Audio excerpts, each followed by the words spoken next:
আপনি যেভাবে থাকুন না কেন, একটু হাসুন, একটু হাসতে শিখুন, নিজেকে সুখী ভাবতে শিখুন। মনে রাখবেন, হাসতে পারার সুখ আপনার জীবনের সবচেয়ে বড় সুখগুলোর একটি।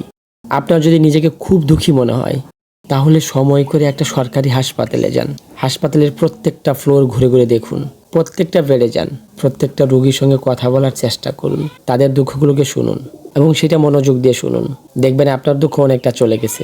আপনি যদি সময় পান, তাহলে কোনো এক শীতের রাত্রে স্টেশনে যান। ঘরহীন, বস্ত্রহীন যেই মানুষগুলো স্টেশনে শুয়ে আছে, তাদের সাথে কথা বলুন, তাদের দুঃখগুলোকে শুনুন।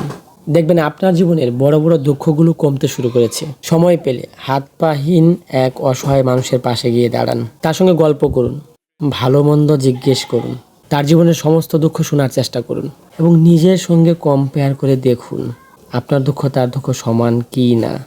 বিশ্বাস করুন, আপনি যেটা নিয়ে দুঃখ পোষণ করতেছেন, দুঃখ ফিল করতেছেন, সেইটুকু যদি সেই হাত পাহীন অসহায় মানুষটা পেত, তাহলে সে কতটা সুখী হতো। একবার ভাবুন, কল্পনা করুন। আপনি যদি এই কাজগুলা করেন, তাহলে আপনার মাঝে যে দুঃখ লুকিয়ে আছে, সেটা অনায়াসে চলে যাবে এবং নিজেকে সুখী মানুষ মনে করবেন।